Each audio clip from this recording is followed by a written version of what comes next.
So my favorite thing about Fujifilm cameras, in my personal experience, is how compact they are as compared to a lot of full frame cameras. And figured I'd make a video this week to just kind of put some content out there, because this is kind of a breakdown on my personal opinions, also what's out there on the market, and more so for anybody who's looking to change into the Fuji system, or maybe it's, your first camera and you got a Fuji. My favorite thing about most the Fujis are their compactness. So figured I would make a video today to break down, I guess, Fujifilm and some non-Fujifilm lenses that are probably the best bang for your buck, as well as those which are more on a budget holistically, and what I think about each and every one of them, at least the ones that I tried, because I'm only going to speak to my own personal experience. I'll give some input overall, but I'm not going to say one is better than the other, especially if I haven't tried it. So let's get into it, and let's start with Fujifilm's most compact lenses that are on the market. So number one is actually not this lens. Because in my more recent videos, I've made a lot more content around my X-E5, because it is my personal newest camera in addition to the X100VI. But the newest lens that Fujifilm has released for a more compact sense is the new XF23 2.8, which I thought it was an honorable mention because of the fact that it is the newest pancake lens in Fujifilm's lineup. I personally did not opt in for that lens. One, because it wasn't available when I wanted to pick up the X-E5, but two, I also wasn't a huge fan of that lens. And I mean, in all honesty, I do have the 27 2.8, which is, once again, almost as compact, but I wasn't really a huge fan of this lens while I do own it, but I just didn't think that it would get much better in the 23 millimeter. And from what I've heard, I'm kind of glad that I didn't focus on picking up that kit, because the fact I've heard things, while it's extremely sharp, for being a brand new 2025 lens by Fujifilm, I've heard it's just as noisy, and the autofocus is not super lightning fast as compared to a lot of other lenses. And I think one of the biggest things, where I'm not sure if I can show it, but if you look at this lens, it does adjust based on what you're focusing on. So that's one thing to note. And from my understanding, the 23 does the same, because this is, like I said, 27. The next lens I will talk about is this lens firsthand, which is the Fujifilm XF27 2.8. And yes, am I not the biggest fan of this lens? I'm 50-50 sometimes, because of the fact that while it is a beautiful weather-sealed pancake lens, it's very noisy. It's not the best for video. This is the lens that I always want to use when it comes down to just going out and shooting street photography, because it is a very unassuming compact lens. And I think it's brilliantly sharp. Do I wish it was a little bit more wide open, like how on the X100VI it's an f2 23 millimeter? I wish that kind of would have been what they came out with when they released the new lens with the X-E5, because then it really would have been a very close to one-to-one comparison between the X-E5 and the X100VI. So, those two lenses, while I think they're both brilliant, they're extremely sharp, they're both Fuji lenses, they're both weather sealed. They're not my favorite, personally speaking. And I can speak to this because I have used it, but like I said, my thoughts on the 23 2.8 are solely from what I've heard. So I don't want to say it's a bad lens, but I'm more than likely not going to pick that up, because of the fact that it's really not that much different than having the 27. It's like a 35 millimeter equivalent versus a 40 millimeter equivalent, roughly. It's just not something I need to go spend another $500 on once it comes out in December. I think that's the time frame. So the one thing I will speak to, and I'm, in this part, I'm not going to use this exact lens in terms of like, I don't own it, but the 23mm f2 is another amazing lens by Fujifilm, and that's actually older than the 23 2.8 because that just came out. I've owned the 23 f2. It is brilliantly fast. It is weather sealed. It is just top tier Fuji material. One thing I will note is I'm not going to talk about either of the 1.4 lenses that much in this video from Fuji for the both 23 or the 35. But I no longer own the 23 f2. I do, however, own the 35 f2, which is almost equal in size. And I mean, this is just a little bit smaller than 23. I regret selling the 23 f2. That lens was brilliant. I just think they are a little bit, you know, goofy shaped in my opinion, but I don't know, if you put a lens hood on them, they look a little bit different. Maybe they're going for like the Leica M-mount look when you put on those types of lens hoods. But aside from the actual looks of the lens, which that's just my speculation, or my opinion holistically, I think that the f2 lines of Fuji from the 23 and the 35 are two of the best lenses I've ever tried. Super fast. They work great with the 40 megapixel sensor because I've tried them on the X-T5, on the X-T50, on the X-H2, and now on the X-E5. I don't know why I pointed at my ZV-1, but on my X-E5, I have tried this on there. This was, you know, pretty much my go-to daily in addition to this when I just want something a little bit better, in my opinion. You can't go wrong with those lenses. Granted, they are a little bit more expensive. Any of the Fuji lenses from the XF, the weather sealed ones, are going to be more expensive because they're just higher quality build, weather resistant. You'll see the WR. There is, for the 35 f2, there's actually an XC model, which is Fuji's line of plastic lenses. From my understanding, the glass inside is actually all the same glass. It's just, it doesn't have the weather sealing. It doesn't have the metal build. It's all plastic. Even the mount is plastic. So I've heard it does wear down a little bit over time, which is one of those things that if you're looking for a high-end, long-lasting lens, you don't necessarily want to go with the XCs, but I haven't owned any, so I can't speak fully to that. The last lens on the Fuji line, and, you know, crowd, if I'm missing anything, please tell me. Or actually, there's two lenses. There is the 16mm, which I think that's a 2.8. I think that's very compact. I wouldn't use that from an everyday shooter standpoint.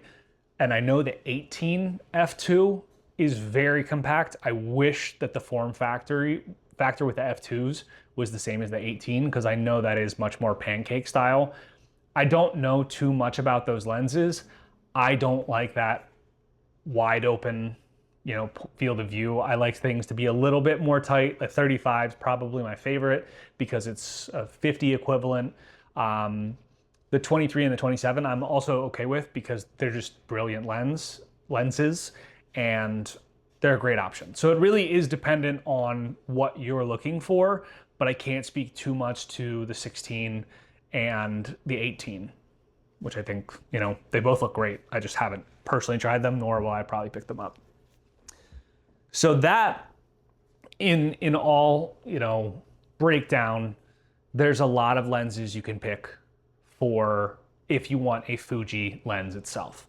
So, you know, we started with the new 23 f2, then, you know, the 27 or 23 f2.8, the 27 f2.8, you know, there's the 23 and the 35 f2s, then there's the 18 f2, and then the 16 2.8. So there's a lot of options within, you know, Fuji's actual manufactured lenses that you can go for if you do want a smaller form factor. But after that, if you're not necessarily looking to spend Fuji money, it's good to know that there are a lot of options on the market today. And I would say probably the number one, if I pull it out of here, is, this was actually one of my first lenses for Fuji, is the TT Artisan 27 2.8. I think this is great. It's honestly quieter than my Fuji 27-8. I am likely getting rid of this because I just don't need two of them. And the biggest downsides about this is it doesn't have the weather sealing. I would say it's probably as fast. I mean, they are also from an aperture standpoint, they both go down to 2.8. This does, which is something good to note for those looking at this does have a clickable aperture ring, which a lot of the other lenses do not from a third-party manufacturer standpoint. But this lens does have a little bit of vignetting. That's the only downside, really. And then you have to update through the actual cap. There's a little USB-C there, and I don't think there's been a lot of updates for this from TT Artisan, but still metal build, metal mount as well. So I think it's a great option. It's a budget-friendly option. They're like $140 on Amazon or B&H. So I know there's actually a few other 27 2.8s out there as well. I believe 7 Artisans makes one. I want to say, I know Viltrox has a 25 1.7, which is a little bit bigger. There are a lot of good Viltrox lenses. I haven't used a lot of their smaller ones aside from the 22.8, which I use on my ZV-E1, but there's a lot of compact options that you can go for. So Viltrox, TT Artisan, I forget what other, TT Artisan makes a few. There's the Viltrox, literally chip lens. There are a lot of other options out there that you can look at if you're looking for a third-party lens. And one other thing to note, just because it's one of my personal favorites, I will talk about this again. This is the lens I showed in my last video. I think everybody who has a Fuji mount should own this. This is the 7 Artisans 35 1.4. I absolutely love this lens. I can't say enough good things about it. And then one more of the other lenses, because I did actually put this away for the moment. I did a review on this. I'm probably not going to keep this lens because of the fact that I just don't use it that much. This is also, of course, it has the metal screw-in cap as well. This is the TT Artisan's 25mm f2. This is a beautifully made lens, great lens flares. The image quality is great. I just don't use it that much because I prefer the 35 from 7 Artisans. I know they also make this in a 50mm f2, but I won't say there's anything wrong with this lens. It's just I don't feel a need to take up the space because of the fact that I don't use it like at all. I did use it for a period of time with my X-T3 when I had that, but that was because I just wanted a full manual setup all the time to just walk around and shoot with. That's a great option. Those TT Artisan lenses I think are like 80 bucks. I mean, the 7 Artisans, once again, is for a 35. There is, I want to say I got my first one used for like 60 bucks. I think I bought a new one for 70 bucks. So there are a bunch of other manual options that you can find on the market as well. Here's just some different screenshots of the ones that I've seen on Amazon. Bunch of different options. And I feel like if you're just getting into the Fuji world and you're not worried about having the most spectacularly pristine, pixel peeping, perfect photos, Fuji is such a great mount system that there are so many options for, whether it be going straight for Fuji XF lenses or whether it be, going for third-party lenses like, the 7 Artisans and the Viltrox, which are all phenomenal. The TT Artisans, I've owned some from pretty much everybody and I've tried out different ones. Just read the reviews. I mean, I will say when it comes down to it, my favorite lenses are easily the 35 f2 from Fuji, the 35 1.4 from 7 Artisans, and I really would like to get my hands on the last, I guess set of lenses, which I don't have any currently. I would really love to try some of the Voigtlander lenses because I know that there's a 27 f2 and I want to say an 18, which I'm not sure I would buy the 18, deferring to my earlier statements, but there's so many great options. I know the Voigtlanders are much higher end. they're fully manual lenses, so it's not where I would start, but you know, that's just something to note because they're arguably more expensive than the Fuji lenses, and most of them actually are. So my biggest note of all of this is I hope that provided some context into compact lenses for Fuji because of the fact that there are so many options. All I can say to you is do your research. If you have any questions about any of the lenses that I've shown in this video today or the ones that I've tried out, if there's any that I would recommend for certain use cases, feel free to drop a comment down below and I will answer it. You know, I'm always happy to give my input, and I also love when people start their own discussions in the threads because there are lenses I haven't tried and other people have, and they may recommend that I don't. But thanks as always for stopping by. If you haven't already and you're new to the channel, I'd love if you'd click that subscribe button because I am having a lot of fun doing this. Look forward to sharing more of just all this content with you all. So feel free to join the journey if you'd like. Always appreciate any sort of interaction. And if you're not new here, thanks again for coming back. And I look forward to seeing you on the